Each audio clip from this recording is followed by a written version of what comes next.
GeM TV நேயர்களுக்கு அன்பு வணக்கங்களை கூறிக்கொண்டு இன்றைய தினம் நம்மோடு உரையாடுவதற்கு மிக சிறப்பான நல்ல ஒரு ஜோதிட ஞானமும் சாஸ்திர அறிவும் நல்ல ஒரு வழிகாட்டுதலும் உடைய அன்பிற்குரிய திரு நாராயணய்யர் அவர்கள் இங்கே வந்திருக்கின்றார்கள். வணக்கம். மாசி மகத்தை பற்றியும் மற்ற நல்ல ஆன்மீக விஷயங்களை பற்றியும் பேச இருக்கின்றோம். ஐயா வணக்கம். வணக்கம். சொல்லுங்க ஐயா. ஓம் ஸ்ரீ குருபியோ நமஹ. உலகம் யாவையும் தமிழ வாக்களும் நிலை பெறுத்தலும் நீக்கலும் நீங்கிலா அழகிலா விளையாட்டுடையான் அவர் தலைவர் அன்னவர்க்கே சரண் நாங்களே. ஜெம் டிவி நேயர்களுக்கு முதலில் என்னுடைய பணிவார்ந்த நமஸ்காரங்கள். அன்பு நேயர்களுக்கு ஒரு முக்கியமான ஒன்றை பற்றி சொல்ல விருப்பப்படுகிறேன். மாசி மகத்தை பற்றி. அதாவது இதில் மாசி மகம்னு சொல்கிற பொழுது எல்லாமே இந்த கோள்களின் வழிதான் அதை வச்சிருக்கு. அப்போ முதன்மையான கோள் ராஜகிரகம் என்று சொல்லக்கூடிய சூரியன் இந்த பூமியில் ராசி சக்கரத்திலே கும்பத்தில் அடியெடுத்து வைக்கிற பொழுது கும்ப மாதம் பிறக்கிறது.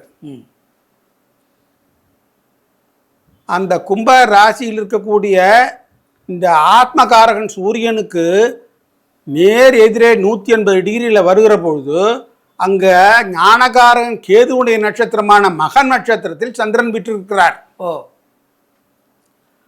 அப்போ இந்த சந்திரன் யார் என்று கேட்டால் இந்த மனசை ஆட்டு வைக்கக்கூடிய கோள். வேதத்தில் புருஷ சூக்தம் படிக்கிற போது கேட்டால் சந்திரமா மனசோ ஜாதகா சக்ஷோ சூரியோ அஜாயத அப்படிங்கிற வார்த்தைகள் வரும். அப்போ இந்த மனிதனுடைய மனதை ஆட்டு விடிக்கக்கூடிய சக்தி சந்திரன் ஒருவரிடம் மட்டுமே இருக்கிறது. அந்த சந்திரனுக்கு அடுத்தபடியாக இந்த ஆத்மாவை வழிநடத்தி சொல்லக்கூடிய கிரகமான சூரியன் அதற்கு அதிகாரம் பெற்றிருக்கிறார். இருவர்களும் கும்பத்தில் ஒருவரும் சிம்ம ராசியில் ராஜகிரகமான சூரியனுடைய வீட்டில் சந்திரன் வீட்டில் இருக்கும்போது ஏற்படுவது பௌர்ணமி. அந்த பௌர்ணமி இன்றைக்கு அதிர்ஷ்டவசமாக எப்படி இருக்கிறது என்றால் கிரகணத்தில் மாட்டிக்கொண்டுள்ளது. இப்போ எனக்கு அதுதான் சந்தேகம். இந்த கிரகணத்தன்னைக்கு பௌர்ணமி வர்றதுனால அதை நம்ம எப்படி இதை பண்ண அனுசரிக்கலாம், அதை சொல்லுங்க. இதில் இன்னொரு தர்க்கம் நடந்து கொண்டிருக்கிறது. குறிப்பாக நம் தமிழ்நாட்டில் நமக்கு அதிகாரபூர்வமாக வழிகாட்டுதல் என்பது நம்மளுடைய குருநாதர்னு சொல்லக்கூடிய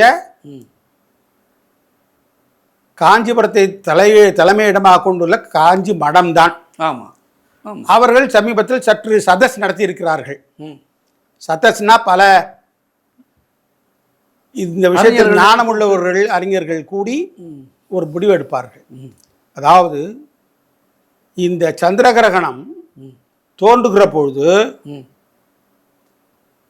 அது அடுத்த தேசத்தில் தான் தெரிகிறதே தவிர நம்ம இந்தியாவில் தெரிவதில்லை. ஆமாம். அதனால சில பேர் இந்த திதி கொடுப்பவர்கள் பிரதி மாதம் அந்த கிரகண தர்ப்பணம் பண்ணுகிறவர்கள் இவர்கள் எல்லாருக்கும் ஒரு குழப்பம் ஒன்று வந்து விட்டுகிறது. இன்னைக்கு சந்திர கிரகணம் தர்ப்பணம் என்று ஒருவர் கூறுகிறார். இன்னும் ஒரு சில சாரார் தர்ப்பணம் நமக்கு பொருந்தாது, வெறும் உபவாசம் மட்டும்தான், அனுஷ்டானத்தில் தர்ப்பணம் இல்லை என்று ஒரு சாரார் சொல்கிறார். நமக்கு குருநாதர் என்று நம் மதத்து குருநாதர் இந்து மதத்தினுடைய மடாதிபதி என்ன சொல்லுகிறாரோ அதைத்தான் நாம் ஃபாலோ பண்ண வேண்டும். ஆக இன்றைக்கு தர்ப்பணம் கிடையாது. உங்களுக்கு வேண்டுதல், பாராயணம், ஜபம் செய்தல், தானம் செய்தல், இந்த மாதிரியான ஒரு என்னென்ன சத் விஷயங்கள் நினைக்கிறீர்களோ, ஏதாவது இன்னைக்கு மந்திரோபதேசம் வாங்கி கொள்ளுதல். மந்திரோபதேசம் இன்னைக்கு வாங்கிக்கலாம் இல்லையா? கிரகணத்தன்னைக்கு வாங்கிப்பது சிறப்பு. அதை மாட்டுக்கொட்டிலில் இருந்து கொண்டு தக்க குருவை நாடி அவர்களிடத்தில் தீட்சை பெறுவதில், அதே போன்று சில தாந்திரிக மந்திரம் பயிற்சி பெறுவதற்கு உரிய நாளாக அதெல்லாம் இதெல்லாம் எடுத்துக்கொள்ளாது அது. தாந்திரிக மந்திரம் ம் அதை எடுத்துக்கொள்வதற்கு ம் அந்த இது இப்போ இத்தியாதிகளுக்கு இந்த நாள் உகந்த நாள். ம் அதே நேரத்தில் ஆ இதில் இன்னொரு முக்கியமான ஒன்று இருக்கிறது.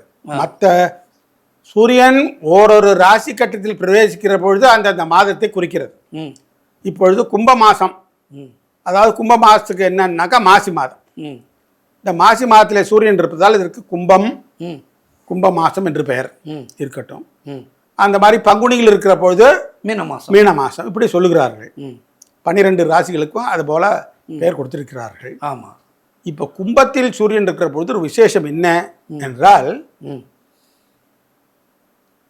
நம்ம ஜென்மாடத்தினுடைய நோக்கம் என்ன, ம் நாம் எதற்காக இந்த பூமியில் வந்திருக்கோம், ம் நாம் செய்ய வேண்டியது என்ன, ம் நாம் இன்னும் எவ்வளவு காலம் இருக்க போகிறோம், ம் இதை பற்றி அறியாமலே ம் ஓரொரு ஜீவாத்மாவும் இந்த பிரபஞ்சத்தில் ம் தன்னுடைய வாழ்நாளை வீணாளாக்குகிறது.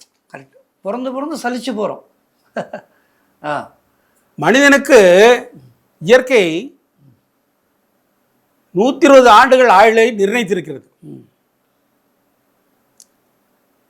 எப்படி வாழும் திருவள்ளுவர் சொன்னது போல வையத்துள் வாழ்வாங்கு வாழ்வான் வானுரியம் தெய்வத்துள் வைக்கப்படும் திருவள்ளுவர். ஆமாம். அந்த மாதிரி எப்படி வாழணும் என்று சொல்லப்பட்டவர்களுக்கு வாழ்க்கை ஆயுள் பாவம் நீட்டிக்கொண்டே இருக்கும். ஓ ம் அப்போ இந்த விஷயத்தில் ஒரு காலம் நீங்கள் ஒரு வயசில் 40 வயதிலோ 80 வயசிலோ 60 வயசிலோ நீங்கள் உங்கள் ஆடிய ஆட்டமெல்லாம் ஒடுக்கி கொண்டு ம் திருப்பி ஒரு காலகட்டமாவது ம் தன்னுடைய வெளி உலகத்தை உள்ளுக்குள்ளே திருப்பி இந்த பஞ்சபூதங்கள் சாட்சியாக மேற்கொண்டு இந்த ஆத்மாவை வளப்படுத்தி மீண்டு பிறவாமை இல்லாமல் இருப்பதற்கோ ஆ அல்லது நமக்கு ஒரு நல்ல ஜென்மா கிடைத்தால் அது நல்ல விதத்தில் கிடைக்கக்கூடிய சூழ்நிலையோ நம்ம வளர்த்துக்கொள்ள வேண்டும். ம் அதற்காக தான் ம் இந்த இடம் மட்டும் இப்போ காமராசிகள் என்னென்ன, மிதுனம் காமராசி, ம் துலாம் காமராசி.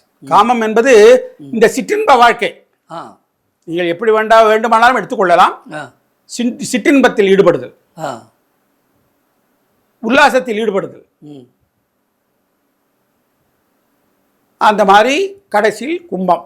ம் ஏன் அந்த இடத்தில் மட்டும் ம் மாசி மகம் என்ற பெயரை கொடுத்து ம் ஒரு பெருமையை நாட்டுகிறது என்றால், ம் இந்த ஆத்மகாரகன் சூரியன் ம் இறுதியில் ம்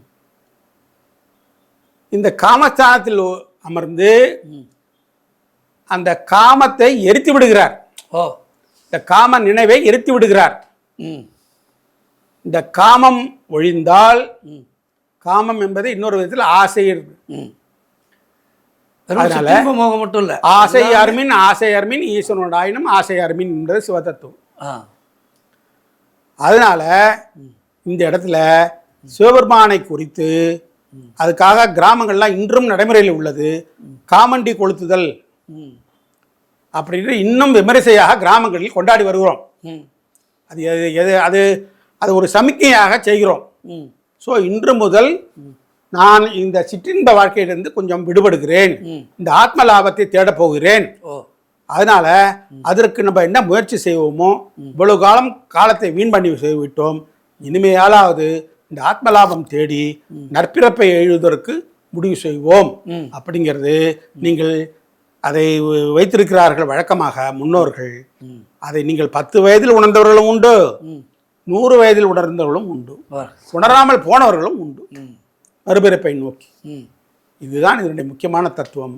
அடுத்தாப்புல சூரியன் நகர்ந்து விட்டால் அது மீனம் பார்க்கடலில் பள்ளி கொண்ட பரந்தாமன் இருக்காரே ஸ்ரீமன் நாராயணன், அவருடைய மோட்சஸ்தான்.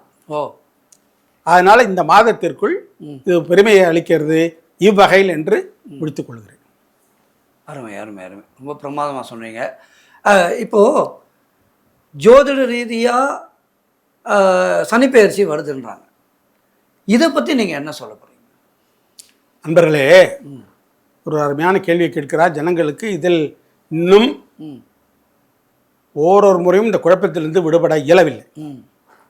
ஒன்றை மட்டும் தெள்ளத் தெளிவாக தெரிந்து கொள்ளுங்கள். ஒரு பக்கம் வாக்கிய பஞ்சாங்கம், அதன்படி சனிப்பெயர்ச்சி. இன்னொரு பக்கம் திருக்கணிதம், அதன்படி சனிப்பெயர்ச்சி. இது இரண்டையும் தவிர்த்து திருநள்ளாறில் ஒரு சனிப்பெயர்ச்சி. ஆக 3 வித சனிப்பெயர்ச்சியில் மாட்டிக்கொண்டு ஒரு சனியை நம்மளால் சமாளிக்க முடியல. 3 வித சனிப்பெயர்ச்சியில் ஜனங்கள் முழிக்கிறார்கள். உண்மையான தத்துவம் என்ன என்றால், தனி மனித வாழ்வுக்கு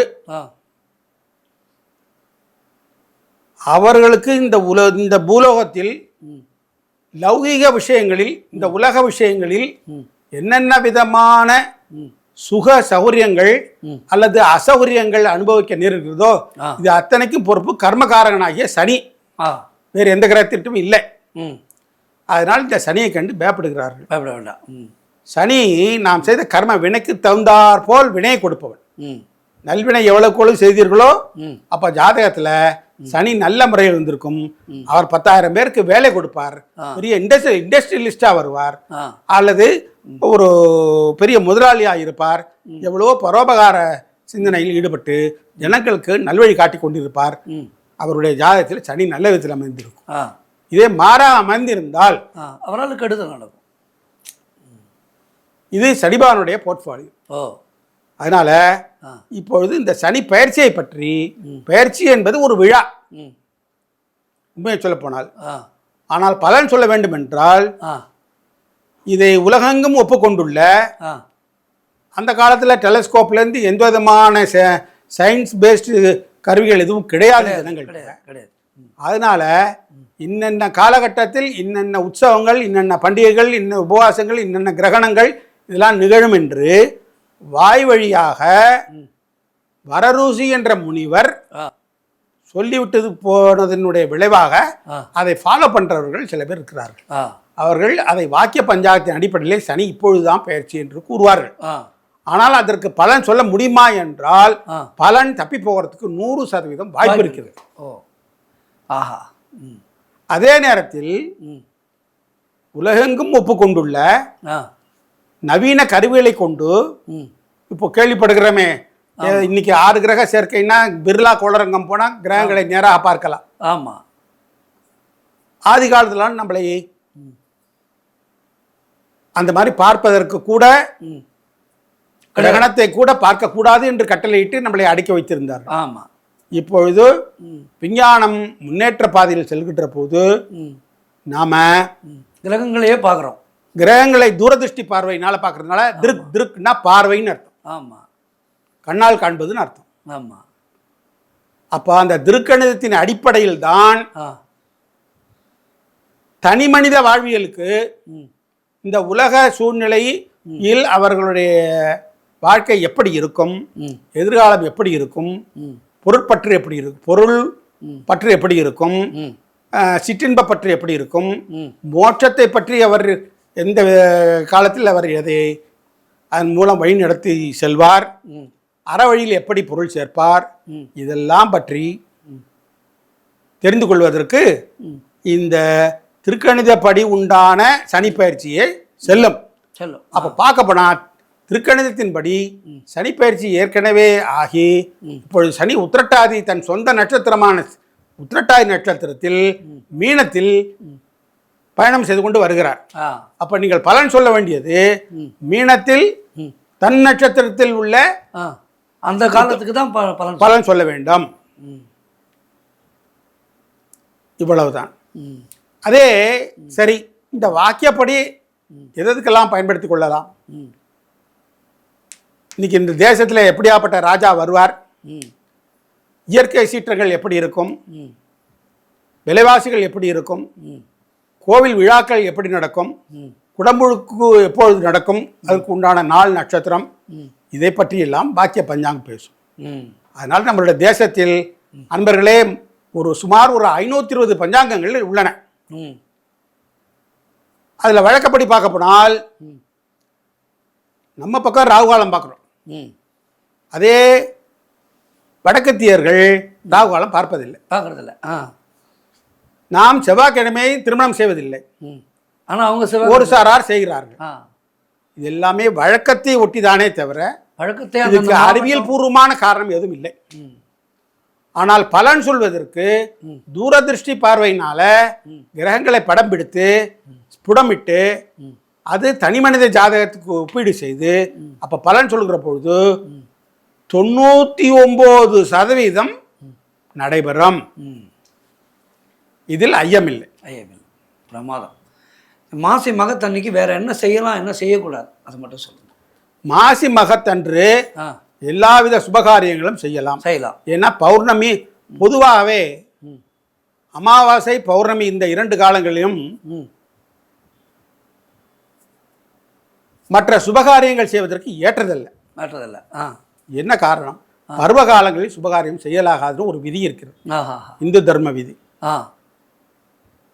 உபவாசம் இருக்கலாம், உடல்நலம் பேணலாம், மௌன விரதம் இருக்கலாம், உடல்நலம் பேணலாம். ஸோ இத்தியாதிகளுக்கு தான் பௌர்ணமி பருவகாலம் ஏற்றது. அதே நேரத்தில் அமாவாசை மந்திரவாதிகளுக்கும் எந்திர தந்திர பிரயோகம் செய்பவர்களுக்கும் இது இப்படிப்பட்ட சூழ்நிலையில் உள்ளவர்களுக்கு தான் கலகம் விளைவித்தல், கோர்ட்டு கேஸ் ஃபைல் பண்ணுறது, இதுக்கெல்லாம் தான் அமாவாசை. நல்லதுக்காக அமாவாசை ஏற்றுக்கொள்ளத்தக்கதல்ல என்று தயவு செய்து தெரிந்து கொள்கிற நண்பர்களே. என்னுடைய ஆராய்ச்சியில் ஆஸ்பத்திரியில் சேர்க்கறது ஒரு ட்ரீட்மெண்ட்டுக்காக போறோம்னா கூட அமாவாசை அன்னைக்கு சேர்க்கக்கூடாது. அமாவாசை எந்த விதத்திலும் ஏற்றது அல்ல. சரி சரி, தயவு செய்து தெளிவு பண்ணதுக்கு ரொம்ப நன்றி. தயவு செய்து அது நான் இதெல்லாம் நேரடியில் பரீட்சை செய்து நான் உங்களுக்கு இப்பொழுது நான் சொல்கிறேன். என்னுடைய 35 ஆண்டு கால அனுபவத்தில் நடந்து உங்களுக்கு குறிப்பிட்டு சொல்கிறேன். அதை அறியாமையினால் தான் நாம் எல்லாத்தையும் இதெல்லாம் ஒன்று ஃபாலோ பண்ணி கொண்டிருக்கிறோம். கூடவே மெடிக்கல் சயின்ஸ் அட்வான்ஸ் ஆனதுனால இப்போ ஒரு அன்பர் கேட்குறார், ராகுகாலம் கழித்து வரட்டுமா என்கிறார். ராகுகாலம் எல்லாம் இனி வரைக்க போகிற காட்டிலும் வேலை செய்யாது. என்ன காரணம் அப்படி என்றால், இன்னைக்கு அதை பற்றி ஒரு அறியாமையினுடைய விளைவிலேயே நம்ம அப்படியே எதையும் கண்டுபிடிக்காமல் அப்படியே நாம் வந்துவிட்டோம் பல தலைமுறைகளாக. இப்பொழுது உலகமே பேசுகிறது, உலகமே வியந்து நிற்கிறது. சமீபத்தில் நமது பாரத பிரதமர் ஒரு மாநாட்டை நடத்தியிருக்கிறார். ஏஐ, ஆர்டிஃபிஷியல் இன்டெலிஜென்ஸ், செயற்கை நுண்ணறிவு. அதில் எவ்வளவு ரகசியங்கள், எவ்வளவு தேவைகள் பூர்த்தியாகிறது. அதற்கெல்லாம் காரணம் யார்? முக்கியமான கிரகம் ராகு தான். ஒரு சேட்டலைட் அனுப்பணும், கண்ணுக்கு மனித கண்ணுக்கு புலனாகாத நிகழ்ச்சிகளை நமக்கு செய்து தருகிறது என்றால் அனைத்துமே ராகு தான். அதனால தான் இன்னைக்கு கிரகணம் ஏற்படுறது. தேவர்கள் மத்தியில் தேவர்களே எவ்வளவு ஞானமுடையவர்கள். அதனால்தான் தேவர்கள்லாம் எப்படியாப்பட்டவர்கள், முக்காலும் உணர்ந்தவர்கள். அவர்களுக்கே தெரியாமல் தன்னுடைய அசுர குணத்தால் அனைவரையும் மறைத்து அந்த பார்க்கடலில் கடந்து எடுக்கப்பட்ட தேவாமிர்தத்தை தேவாமிர்தத்தை உண்டு இவர்கள் சாகாவரம் பெற்றனர். இன்றும் அவர்கள் வாழ்ந்து கொண்டு தானே இருக்கிறார்கள். அப்போ என்ன அர்த்தம்? Artificial intelligence, cloud management, satellite communication, இந்த மாதிரி குழந்தைகளை இன்று படிக்கணும் அப்படின்னு வளர்ந்திருக்கு என்றால் அது ராகுவோட அனுகிரகம் தானே தவிர, ராகுவோட கண்ட்ரோல் தானே தவிர. அதனால் ராகுகாலம் என்று எப்படி நாம் ஒதுக்கி வைக்க முடியும்? அப்படி என்றால் வருஷம் முழுக்க ராகுகாலம் வந்து கொண்டு தான் இருக்கும். ஆமாம், தினந்தோறும் வருது. ராகுவோட நட்சத்திரத்திலே ஒரு தினமாகிறார். ஆமாம், ராகுவோட நட்சத்திரம் 3 நட்சத்திரம்: திருவாதிரை, சுவாதி, சதயம். இந்த 3 நட்சத்திரத்தில் ஏதோ ஒரு நட்சத்திரத்தில் ஒரு குழந்தை நம் வீட்டில் பிறந்தால் அதை விலக்கி வைத்து விடுவோமா? அது ராகுவோட திசை 18 வருஷம், 18 ஆண்டுகள் அந்த குழந்தைக்கு. அதனால இந்த தனி மனித வாழ்வில் இந்த ராகுவோட நட்சத்திரத்தில் பிறந்த குழந்தையாகப்பட்டது ராகு நல்ல விதத்தில் அமர்ந்திருக்குமே. ஆனால் அதனுடைய ஜனன ஜாதகத்தில் ராகு இந்த ஜாதகரை மிகவும் பிராபல்யமாக கொண்டு சேர்ப்பார் வாழ்க்கையில். பிரபல்யமாறதுக்கு ராகுவுடைய துணை வேணும். ஆமா இல்லையா? நல்ல ஒரு ரவுடி ஒரு ரவுடி ஃபேமஸா வரணும்னா கூட ராகு சூரியனோட அனுகிரகம் வேணும். ஒருத்தர் பேரை சொன்னாலே ஓ அவரா அப்படின்னு எதிர்மறை வழியில் அவர் பேரை அடையாளம் செய்து கொண்டு போயானால் அதுக்கு சூரியனும் ராகு. அப்ப இந்த சூரியன் ராகு கிரகணம் என்றால் தள்ளுபடி அல்ல. அது எவ்விதத்தில் எந்த சூழ்நிலை என்று பார்க்க வேண்டும். அப்புறம் இன்னொரு கேள்வி கேட்கணும் உங்ககிட்ட. இந்த கிரகண காலத்தில் ஸ்திரீகள் வந்து, அதாவது ப்ரெக்னெண்ட்டாக இருக்கிற லேடிஸ் வெளியில் வரக்கூடாது அப்படின்னு சொல்கிறாங்கல்ல, அதை பற்றி என்ன? பொதுவாகவே கிரகணம் அப்படி என்றால் அது தீண்டத்தகாது, ஒதுக்கி வைக்க வேண்டியது, அதை பற்றி பயப்பட வேண்டியது அப்படின்ற ஒரு இதில் தான் நாம் வாழ்ந்து கொண்டிருக்கிறோம். அது உண்மைதானது. என்ன காரணம்? பூமியில் கால் படுகிற பொழுது, கால் ஊன்றி நிற்கிற பொழுது அந்த கிரகங்களுடைய கதிர்வீச்சுகள், அந்த கதிர்வீச்சுகள் மனித தேகத்துக்கும் அதற்கு சம்பந்தம் இருக்கிறது. அதனால தான் உடம்புக்குள்ளேயே 9 கோள்கள் இருக்கின்றன, பஞ்சபூதங்கள் இருக்கின்றன. இவைகள் தான் நம்மளை ஆட்டி வைக்கிறது. இந்த ஒருவனை ஆத்மா, அவர் ஆத்மா உட்கார்ந்து வேடிக்கை பார்த்து கொண்டிருக்கிறார், அவ்வளவுதான். ஏன்னா ஆத்மாவுக்கு அழிவு கிடையாது, இந்த தேகத்துக்கு தான் அழிவு. ஆமாம். ஸோ இது போல இருக்கிற போது அந்த காஸ்மிக் ரேஸோட கதிர்வீச்சு அதனுடையது நம்ம உடம்புல படுறதுனால தான் நமக்கு ரியாக்ஷன் கிடைக்குது. இப்போ ஒன்றும் இல்லை, வெயிலில் உச்சி வெயிலில் நடந்து போயிட்டு வந்தோம்னா ரொம்ப டயர்டாக இருக்குது, வேர்வை அதிகமாக ஊற்றுக்கிறது, தண்ணீர் உள்ளே குடிக்க வேண்டும் போல தோன்றுகிறது, சீத்த காற்று தேவைப்படுகிறது, இதெல்லாம் பார்க்குறோம். அதே போலத்தான் இந்த கிரகணத்தின் போதும் சிலது. அதுக்காக இந்த கிரகணத்தினால் ஏற்படக்கூடிய தீமை என்ன அப்படி என்றால் விஷம்னு அர்த்தம். கிரகணம்னா விஷம்னு அர்த்தம். நாம் எந்த ஒரு பண்டத்தை செய்தாலும் அது விஷமாகிவிடும். அதனால் பேசாமல் இருந்த இடத்துலயே அமர்ந்து உங்களால் முடிந்தால் பிரம்மத்தை தியானம் செய், பரம்பொருளை தியானம் செய், வேற எதிலும் ஈடுபடாதே அப்படின்னு ஒரு சாதாரண காமன் மேனுக்கு சொல்லி கொடுத்துருக்காங்க. அப்படி இருக்கப்பட்ட போது இன்னும் சிலர் என்ன பண்ணுறாங்க, உங்களுக்கு இஷ்ட தெய்வத்தை பிரார்த்தனை செய், ஜபம் செய் அப்படின்னு இருக்காங்க. அப்போ வேறு ஏதாவது ஒரு பச்சை தண்ணி கூட குடிக்கக்கூடாது என்று சட்டம் வைத்த காரணம் என்ன? அது விஷமாகிவிடும். அது மனித கண்ணுக்கே தெரியாத இந்த ராகு கேதுக்களின் கிரகணத்தால் ஏற்படக்கூடிய சூழலில் நம்மை அறியாமலே உள்ளம் இந்த உடம்பில் விஷம் சென்றுவிடும். அதனால கூடுமான வரைக்கும் மலஜல விசர்ஜனத்தை கூட அடக்கி கொண்டு இரு அப்படின்னு சொல்லியிருக்கு. அப்ப கூட விஷத்தன்மை ஏற்படலாம். அப்ப ஆகாரம் எப்போ அது வரும்? மலஜல விசர்ஜனம். வயிறு வெயிட்டா இருந்தா அதுல உள்ள போஜனம் இருந்ததுன்னா வரும். அதை தவிர என்று சயின்டிபிக்காக சொல்லி கொடுத்துருக்கிறார். சில அதே நேரத்தில் கிரகணம் கழிந்து விட்டது, மறுபடியும் ஏற்கனவே தயாரித்து வைத்திருந்த பொருளை எடுத்து சாப்பிடலாமா என்றால் அதிலிருந்து பாதுகாப்பதற்காக இயற்கையால் படைக்கப்பட்ட அந்த தர்பை புல், அந்த தர்பை புல்லுக்கு இந்த கதிர்வீச்சை எதிர்கொள்ளக்கூடிய சக்தி அதுகளுக்கு இருக்கு. அதுக்காக தர்பையை குடிக்கும் நீரிலோ சமைச்சு வச்சு சாப்பிடும் உணவிலோ போட்டு வையுங்கள் என்று. கூடவே இந்த குழந்தை பேர் எதிர்நோக்கும் யுவதிகள் தன்னுடைய இடுப்பில் முந்தானையில் ஒரு தர்பையை கொஞ்சம் சொருகி கொண்டிருப்பது எப்போதுமே அவர்களுக்கு நல்லதை கொடுக்கலாம். அதனால் இந்த மாதிரி அந்த நேரத்தில் நமக்கு லௌகீக விஷயங்களில் ஈடுபடக்கூடாது. உறங்குதல், மற்ற ஏதாவது ஒரு கேளிக்கைகளில் ஈடுபடுதல், மனதை வேறு திசையில் திருப்புதல், இப்படி எல்லாம் இருந்தால் அந்த கருவுக்கு ஊறு ஏற்படலாம். இவ்விதத்தில் குழந்தைக்கு தாய்க்கு ஒன்றும் இல்லாவிட்டாலும் கூட குழந்தைக்கு ஊறு ஏற்படலாம். என்ன காரணம்? இது எல்லாமே ராகு, இது எல்லாமே கேது.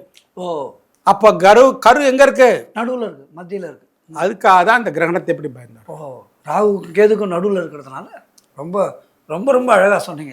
அதனால இப்படி போடுகிற பொழுது அது கேதுவை நோக்கி தானே செல்லும். அப்ப இந்த இடத்துல தானே கரு இருக்கிறது. அது அந்த கருவுக்கு உபாதை செய்யும். சரி, அது எப்போ செய்யும்? எனக்கு குழந்தை நன்றாக தானே பிறந்திருக்கிறது, அப்படின்னு சில கேள்விகளுக்கு எழுப்புகின்றனர். ம்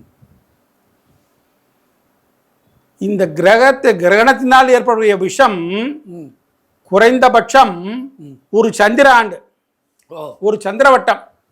ஒரு சந்திரவட்டம் என்பது என்ன? 10 வயசு, 10 வருஷம். 10 வருஷம்.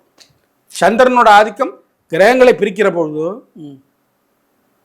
அஸ்வினி நட்சத்திரத்திலேருந்து ஆரம்பித்து கேது தசை 7 ஆண்டுகள், சுக்கிர தசை 20 ஆண்டுகள், சூரிய தசை 6 ஆண்டுகள், சந்திர தசை 10 ஆண்டுகள், செவ்வாய் தசை 7 ஆண்டுகள், ராகு தசை 18 ஆண்டுகள், குரு தசை 16 ஆண்டுகள், சனி தசை 19 ஆண்டுகள், புதன் திசை இறுதியாக 17 ஆண்டுகள். மொத்தம் கூட்டி பாருங்கள், 120 ஆண்டுகள் வரும். 10 ஆண்டுகள் வரை சந்திர திசையில் இந்த கருவுக்கு குழந்தையான பிற்பாடு இந்த குழந்தையினுடைய வளர்ச்சிக்கு பாதிப்பை கொடுக்கும். என்ன காரணம்? அதற்கு என்ன சொல்வார்கள்? பாலாரிஷ்டம் என்று சொல்வார்கள். 10 ஆண்டுகள் வரைக்கும் ஒரு குழந்தையை சந்திரன் தான் வளர்க்கிறது. ஓ அதனால தான் குழந்தைக்கு சோறு காட்டி ஊட்டும் போது கூட நிலாவை காமிச்சு விட்டு நிலாவை பார்த்து நிலாவை பிரீத்தி பண்ணி நிலாவை புகழ்ந்து அதுகளை சொல்லி கொடுத்து அதன் மூலமாக இந்த 5 விரல்கள் உள்ளே போகும் பெருமான அன்னத்தை ஊட்டுகிறார்கள். அப்போ நோய் நீங்கும். இப்படிலாம் நம்மளுடைய வழக்கம். அதனால 10 ஆண்டுகள் காக்கிறதுனால இந்த சந்திரன் ஏதான ஒரு ஆண்டில் குழந்தைக்கு கஷ்டத்தை கொடுத்தோம் என்பதற்காகத்தான் கிரகணத்தில் வெளியில போகாத, லௌகீக வழக விஷயங்களில் ஈடுபடாதே, எதிர்த்து செய்யக்கூடாதோ, சேர்த்தக்க செயலாக செயக்கெடும், சேர்த்தக்க செய்யாமையாலும் கெடும் நான் திருவள்ளுவர். எந்த நேரத்தில் எது செய்யப்படாதோ செஞ்சாலும் கெட்டு போகும், எதை செய்யணுமோ செய்யலைன்னாலும் கெட்டு போகும். அதான் அவர் அப்படி சொல்லியிருக்கார். அன்பர்களே, அதனால் கிரகணத்தில் நடைபெறவிருக்கும் கிரகணத்தில் அதிர்ஷ்டவசமாக இது இந்தியாவில் தெரியாது. ஆனால் அதே நேரத்தில் அதற்காக அனுஷ்டானத்தை நாம் குறைத்து கொள்ளக்கூடாது. ஏனால் அந்த அண்டத்தில் உள்ளது பிண்டத்தில் உண்டு என்றபடினாலே பக்கத்து நாட்டில் நடந்தாலும் கூட நம்மை கூட ஒரு சில வேளைகளில் பாதிக்கலாம். அதற்காக தான் நம்ம அனுஷ்டானத்தையும் ஜபத்தையும் உபவாசத்தையும் மேற்கொள்ளுங்கள் என்று உங்களுக்கு சொல்ல முடிந்தது. ரொம்ப ரொம்ப அருமையாக மாசி மகத்தை பற்றியும் இடையில உங்களுடைய ஜோதிட நுணுக்கங்களை பற்றி வள்ளுவரை நிறைய உதாரணம் காட்டுறீங்க. ரொம்ப ரொம்ப சந்தோஷம் உங்களை பார்த்து உரையாடினதில். நன்றி. இது பற்றிய சந்தேகம் ஏதாவது இருப்பேக்குமே ஆனால், அல்லது ஜோதிடத்தை பற்றி, மனித வாழ்க்கையை பற்றி ஜோதிடத்தோடு ஒப்பீடு செய்து ஏதாவது சந்தேகம் இருக்குமே என்றால் அடியனை எப்போ கூப்பிட்டாலும் தங்களுடைய ஜெம் நெட்வொர்க் டிவியில் தோன்றி அப்பப்போ பொழுது என்னால் இயன்றதை செய்ய முடியும் என்பதை உறுதியளிக்கிறேன். நன்றி, வணக்கம். ரொம்ப நன்றி. ரொம்ப நன்றி.